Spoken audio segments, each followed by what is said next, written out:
Tervetuloa taas tänne Leffahullu-podcastin pariin. Tällä kertaa arvostelussa Jon Wattsin ohjaama ja kirjoittama sekä Brad Pittin ja George Clooneyn tähdittämä elokuva Wolves. Elokuva tuli juuri Apple TV Plussaan ja se onkin Applen omaa tuotantoa. Syy miksi halusin nähdä tämän elokuvan heti kun se tuli oli selkeästi juurikin mainitsemani kolmikko. Jon Watts, joka ohjasi mahtavan Tom Hollandin Spider-Man-trilogian, Brad Pitt, joka on yksi suosikkinäyttelijöitäni, sekä George Clooney, joka on aina myös mahtava. Eritoten, kun herra on ikää tullut, niin hän on ollut mielestäni parempi aina. Itsellä ei kuitenkaan liikaa ollut tietoa siitä, millainen leffa tämä oikein on, joten pääsin nauttimaan siitä ilman ennakko-odotuksia. Elokuvan tarina on sellainen, että se kertoo kahdesta tällaisesta fiksaajasta. Herrat kutsutaan paikalle, kun kaikki on mennyt pieleen ja sotku pitää siivota. Kun tällainen New Yorkin virkamies, nainen, on illan päätteeksi tilanteessa, jossa hotellihuoneessa on ruumis, pitää paikalle kutsua fiksaaja.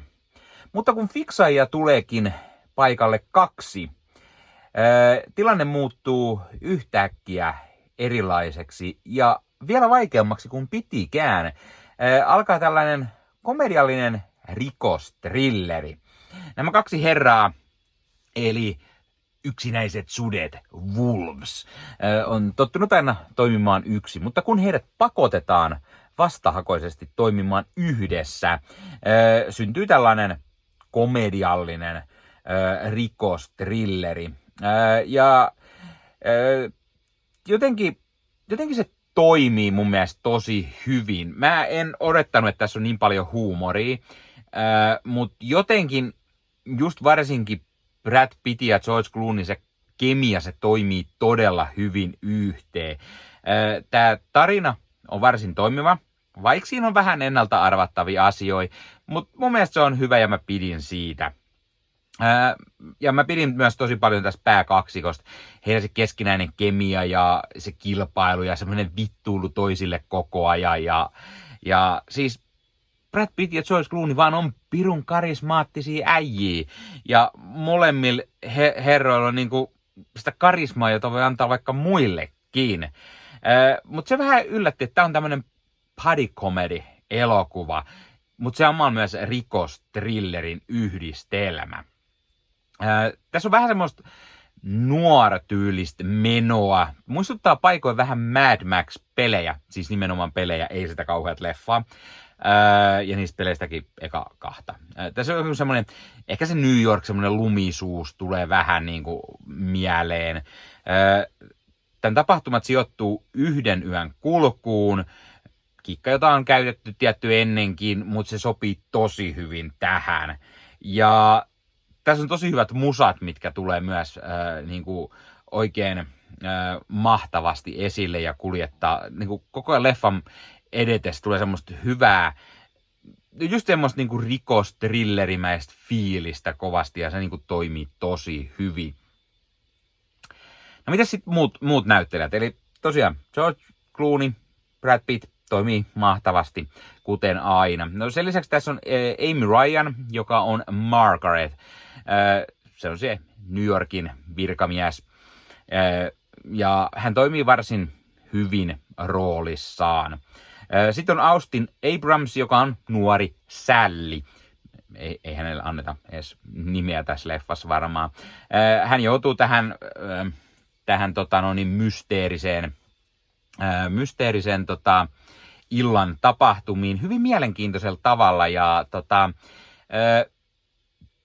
se twisti ehkä, mikä hänen kanssaan koetaan alussa tai alkupuoliskolla, se on ennalta arvattava, mutta sitten mihin tämä menee, niin hänen hahmon kanssa niin on varsin hauska tämmöinen niin kuin taka-ajo, kissahiirileikki ja Clooney ja Pitt siihen lisäksi niin toimii tosi mahtavasti. Ja sitten tässä nähdään Zlatko Buric, joka on tämmöinen Dimitri, paikallinen gangsteri. On oikeastaan semmoinen hahmo, mitä Buric on näytellyt muissakin leffoissa, ja hän sopii todella hyvin tämmöiseen gangsterirooliin. Ja sen lisäksi mukana on myös Richard Kind sekä Frances McDormand hieman pienemmissä rooleissa. Mielestäni Jon Watts on kirjoittanut ja ohjannut varsin toimivan leffan. Sitä katsoo mielellään ja jota voisi katsoa oikeastaan kyllä lisääkin. Leffa myös jättää sen verran auki, että jatko on mahdollista ja jotain puhetta oli jo mielestäni, että tälle on tulossa myös jatkoa. Siis hitto vielä, kyllä mulle tämän jälkeen tuli semmoinen fiilis, että antakaa lisää Brad Pittia, George Clooneya. Mukaan Ocean's 14-leffa on tulossa, joten innossa odotan sitä, koska molemmat pitäisi olla siinä jälleen mukana. Ja kyllä mulla tämän jälkeen tuli heti fiilis, että pitäisikö mun katsoa uudestaan Oceans-elokuvat monen vuoden tauon jälkeen. Wolves on siis mielestäni varsin toimivaa. Siinä on hyvä sitä kaveri duo-komediaa, buddy comedy, ei voi sanoa buddy cup comedy, kun ei tässä ole kyttähommia, buddy comedy, ja sit siinä on rikos, thrilleri, semmoinen mysteeri hiukan. Nämä molemmat, kun ne on fiksaajia, niin se toimii varsin hyvin. Mukana on toimintaa hiukan ja hyvää dialogia. Ja ennen kaikkea tämä karismaattinen duo Pit Clooney toimii pirun hyvin. Mä antaisin arvosanaksi varmaan sen 8/10. Suosittelen ehdottomasti. Ja löytyy siis Apple TV Plusasta. Ei tullut meillä teatterikierrosta ollenkaan tästä. Hei, laita kommenttia. Onko sä nähnyt tämän elokuvan? Mitä olit siitä mieltä, jos oot nähnyt? Tai kiinnostaako sua nähdä tää elokuva, jos et oo nähnyt? Mikä on sun suosikki elokuva Brad Pittiltä tai George Clooneylta? Tai heidän suosikki roolisuorituksensa, jos se on eri kuin se suosikki elokuva? Tai mitä mieltä oot ohjaaja Jon Wattsista? Ootko nähnyt herran muita elokuvia kuin tämän Spider-Man-trilogian? Ja hei, jos katsot YouTuben puolelta, niin pistä peukkuun, jos pistä kanavatilauksen muistokellosta päälle. Näitä aina, koska tulee uusia videoita ja sen lisäksi ottaa kanava kasvamaan. Eli kiitos kaikille, jotka olette kanavan tilanneet. YouTuben puolella siellä on jäsenyydet, superominaisuudet päälle. Sieltä voi jäsenet tulla kanavan jäseniksi ja sieltä saa erikoismainintaa esimerkiksi tohon nimen, kun on kanavan jäsen ja sit saa erinäköisiä hyviä asioita. Näkee ennakkoonkin.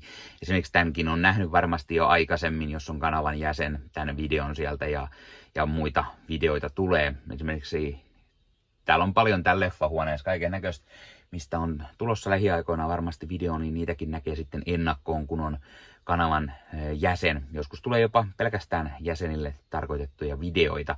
Ja sen lisäksi on kaikki korostettuja vastauksia ja tilaaja, tämmöisiä merkkejä ja muuta kaikki. Kyllä te tiedätte YouTube-juttut. 0,99 € kuussa tai 2,99 € kuussa, niillä saa erinäköisiä asioita, kun tilailee tai on kanavan jäsen. Niitä supertykkäyksiä, superkommentteja, kaikkea voi laittaa, niin siitä tulee muutamat 10 sentit sitten tähänkin suuntaan. Eli kiitos kaikille, jotka olette niitä laittaneet. Ottakaa Leffahullu somekanavat haltuun, Instagrami, TikTokki, Facebook-sivusto, jäne.